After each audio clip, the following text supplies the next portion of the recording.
Hi Mark, I'm Linda. My student number is S0441003.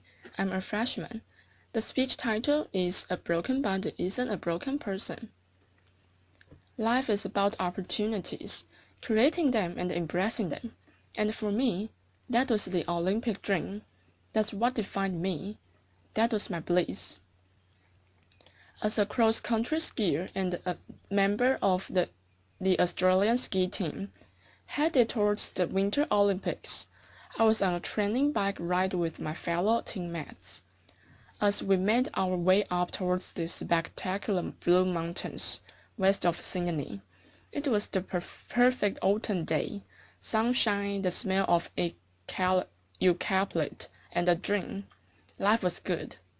We'd been on our bikes for around 5.5 hours when we got to the part of the ride that I loved. And that was the hills, because I love the hills, and I got up off the seat of my bike, and I started pumping my legs, and as I sucked in the cold mountain air, I could feel it burning my lungs, and I looked up to see the sun shining in my face. And then everything went black. Where was I? What was happening? My body was consumed by pain. I'd been hit by a speeding utility truck with only 10 minutes to go on the bike ride. I was airlifted from the scene of the accident by a rescue helicopter to a large spinal unit in Sydney. I had extensive and life-threatening injuries. I'd broken my neck and my back in 6 places. I broke 5 ribs on my left side. I broke my right arm. I broke my collarbone. I broke some bones in my feet.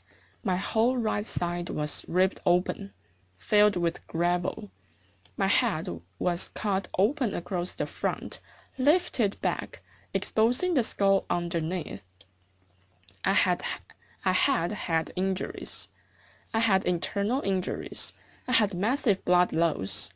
In fact, I lost about 5 liters of blood, which is all someone my size would actually hold. By the time the helicopter arrived at Prince Harry Hospital in Sydney, my blood pressure was 40 over nothing. I was having a really bad day. For over 10 days, I drifted between 2 dimensions. I had an awareness of being in my body, but also being out of my body, somewhere else, watching from above as if it was happening to someone else. What would I want to go back to a body that was so broken? But this voice kept calling me, "Come on, stay with me." "No, it's too hard." "Come on, this is our opportunity." "No, that body's broken. It can no longer serve me." "Come on, stay with me. We can do it. We can do it together." I was at a crossroads. I know if I didn't return to my body, I'd have to leave this world forever. It was the fight of my life. After 10 days, I made the decision to return to my body, and the internal bleeding stopped. The next concern was whether I would walk again, because I was paralyzed from the waist down. They said to my parents the neck break was the stable fracture, but the back was completely crushed. The vertebra at L1 was like you'd dropped a peanut, stepped on it, smashed it into thousands of pieces. They'd have to operate. They went in, they put me on a beanbag. They cut me, literally cut me in half. I have a scar that wraps around my entire body. They picked as much broken bone as they could that had lodged in my spinal cord. They took out 2 of my broken ribs, and they rebuilt my back. L1, they rebuilt it. They took out another broken rib. They refused T12. L1 and L2 together. Then they stitched me up. They took an entire hour to stitch me up.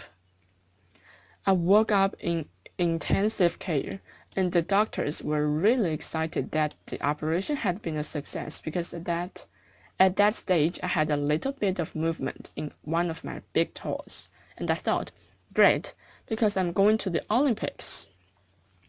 I had no idea. That's the sort of thing that happens to someone else, not me, surely. But then the doctor came over to me and she said, Janine, the operation was a success, and we've picked as much bone out of your spinal cord as we could, but the damage is permanent. The central nervous system nerves, there's no cure. You are what we call a partial paraplegic, and you will have all of the injuries that go along with that. You have no feeling from the waist down, and at most, you might get 10 or 20% return. You will have internal injuries for the rest of your life. You will have to use a catheter for the rest of life. And if you walk again, it will be with calipers in a walking frame. And then she said, Janine, you will have to rethink everything you do in your life, because you are never going to be able to do the things you did before. I tried to grasp what she was saying. I was an athlete. That's all I knew. That's all I'd done. If I couldn't do that, then what could I do? And the question I asked myself is, if I couldn't do that, then who was I? They moved me from intensive care to acute spinal. I was lying on a thin, hard spinal bed. I had no movement in my legs. I had tight stocking on to perfect from blood clots. I had one arm in plaster, one arm tied down by drips. Then I had a neck brace and sandbags on either side of my head, and I saw my world through a mirror that was suspended above my head. I shared the world with 5 other people, and the amazing thing is that because we were all lying paralyzed and in a spinal world, we didn't know what each other looked like. How amazing is that? How often in life do you get to make friendship, judgment-free, purely based on spirit? And there were no superficial conversations as we shared our innermost thoughts, our fears, and our hopes for life after the spinal world. I remember one night, one of nurses came in, Jonathan, with a whole lot of plastic straws. He put a pile on top of each of us, and he said, start threading them together. Well, there wasn't much else to do in the spinal world, so we did. And when we'd finished, he went around silently and joined all of the straws up till it looped around the whole world. And then he said, okay, everybody hold on to your straws, and we did. And he said, right, now we are all connected, and as we held on and we breathed as one, we knew we weren't on this journey alone. And even lying paralyzed in the spinal world, there weren't moments of incredible depth and the richness of authenticity and the connection that I had never experienced before. And each of us knew that what we left the spinal world, we could never be the same. After 6 months, it was time to go home. I remember Dad pushing me outside in my wheelchair, wrapped a plaster body cast, and feeling the sun on my face for the first time. I soaked it up, and I thought, how could I ever have taken this for granted? I felt so incredibly grateful for my life. But before I left the hospital, the head nurse had said to me, Jenny, I want you to be ready, because when you get home, something is going to happen. And I said, what? And she said, you are going to get depressed. And I said, not me, not Jenny the machine, which was my nickname. She said, you are, because see, it happens to everyone. In the spinal world, that's normal. You are in a wheelchair, that's normal. But you are going to get home and realize how different life is. and I got home and something happened. I realized Sister Sam was right. I did get depressed. I was in my wheelchair. I had no feeling from the waist down, attached to a catheter bottle. I couldn't walk. I'd lost so much weight in the hospital. I now weighed about 80 pounds, and I wanted to give up. All I wanted to do was put my running shoes on and run out the door. I wanted my old life back. I wanted my body back. And I can remember Mom sitting on the end of my bed and saying, I wonder if life will ever be good again. And I thought, how could it?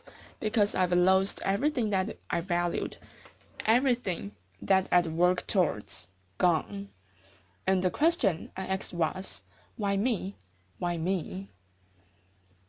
And then I remembered my friends that were still in the hospital ward, particularly Maria. Maria was in a car accident, and she woke up on her 16th birthday to the news that she was a complete quadriplegic, had no movement from the neck down, and damage to her vocal cords, and she couldn't talk. They told me, we are going to move you next to her because we think it will be good for her. I was worried. I didn't know how to react to being next to her. I knew it would be challenging, but it was actually a blessing.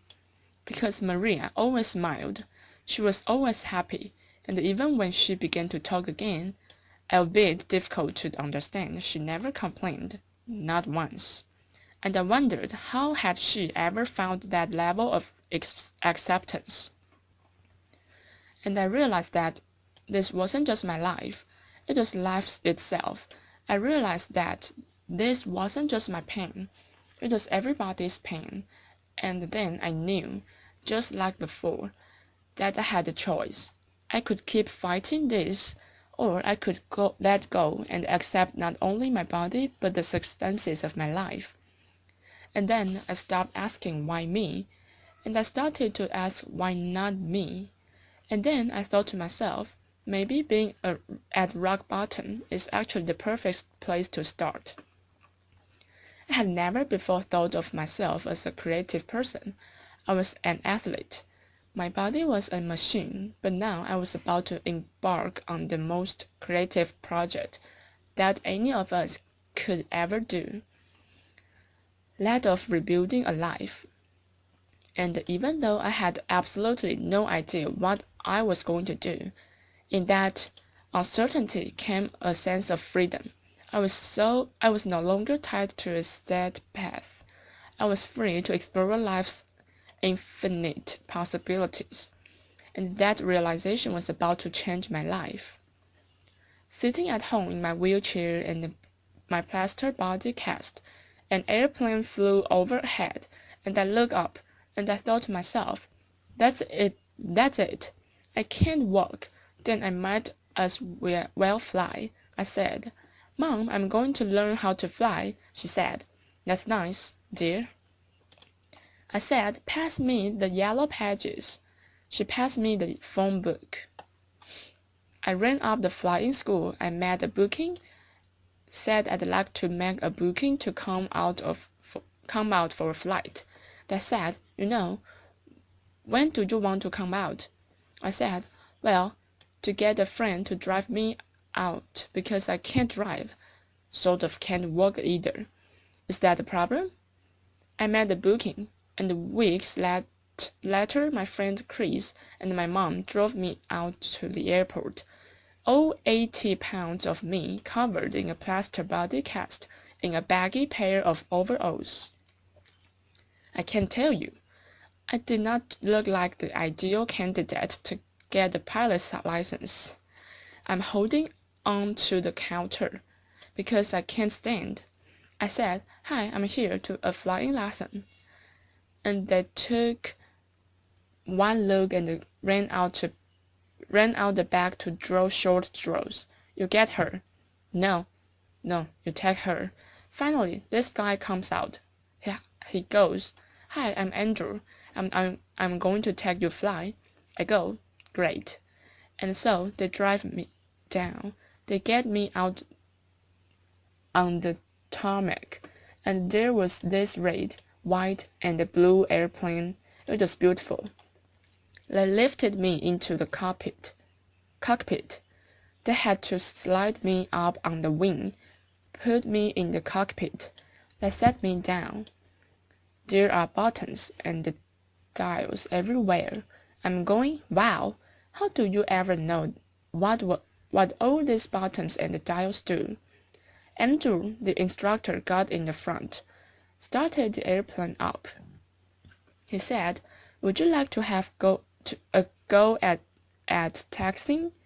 That's when you use your feet to control the rudder pedals to control the airplane on the ground. I said, no, I can't use my legs. He went, oh, I said, but I can use my hands. And he said, okay. So he got over to the runway, and he applied the power as we took off down the runway, and the wheels lifted up off the tarmac, and we became airborne. I had the most incredible sense of freedom, and Andrew said to me as we got over the training area, you see that mountain over there? And I said, yeah, and he said, well, you take the controls and you fly towards the mountain. And as I looked up, I realized that he was pointing towards the Blue Mountains where the journey had begun. And I took the controls and I was flying, and I was alone, long way from that spinal world, and I knew right then that I was going to be a pilot. Didn't know how on earth I'd ever pass a medical, but I'd worry about that later, because right now I had a dream. So I went home, I got the training diary out, and I had a plan, and I practiced my walking as much as I could, and I went from the point of 2 people holding me up to 1 person holding me up to the point where I could walk around the furniture, as long as it wasn't too far apart. And then I made great progression to the point where I could walk around the house, holding onto the walls, like this. And Mom said she was forever following me, wiping off my fingerprints. But at least she always knew where I was. So, while the doctors continued to operate and put my body back together again, I went on with my theory study, and then eventually, and amazingly, I passed my pilot's medical, and that was my green light to fly. And I spent every moment I could out at the flying school, way out of my comfort zone. All these young guys that wanted to be acquaintance pilots, and the little old hop along me in first my plaster cast, and then my steel brace, my baggy overalls, my bag of medication and catheters, and my limp. And they used to look at me and think, oh, who is she kidding? She is never going to be able to do this. And sometimes I thought that too, but that didn't matter, because now there was something inside that burned, that far overweighed my injuries. And the little goals kept me going along the way, and eventually I got my private pilot's license. And then I learned to navigate, and I flew my friends around Australia. And then I learned to fly an airplane with 2 engines, and I got my twin engine rating. And then I learned to fly in bad weather as well as fine weather, and I got my instrument rating. And then I got my commercial pilot's license. And then I got my instructor rating. And then I found myself back at that same school where I'd gone for that very first flight, teaching other people how to fly, just under 18 months after I'd left the spinal world. And then I thought, why stop there? Why not learn to fly upside down? And I did. And I learned to fly upside down and became an aerobistic flying instructor. And Mom and Dad never been up, but then I knew for certain that although my body might be limited, it was my spirit that was unstoppable. The philosopher Lao Tzu once said, "When you let go of what you are, you become what you might be." I now know that it wasn't until I let go of who I thought I was that I was able to create a completely new life. It wasn't until I let go of the life I thought I should have that I was able to embrace the life that was waiting for me. I now know that my real strength never came from my body, and although my physical capabilities have changed dramatically, who I am is unchanged. The pilot light inside of me was still a light, just as it is in each and every one of us. I know that I'm not my body, and I also know that you are not yours, and then it no longer matters what you look like, where you come from, or what you do for a living. All that matters is that we continue to fan the flame of humanity by living our lives as the ultimate creative expression of who we really are, because we are all connected by millions and millions of straws, and it's time to join those up and to hang on. And if we are to move towards our collective bliss, it's time we shed our focus on the physical and instead embrace the virtues of the heart. So rest your straws if you will join me. Thank you. Thank you.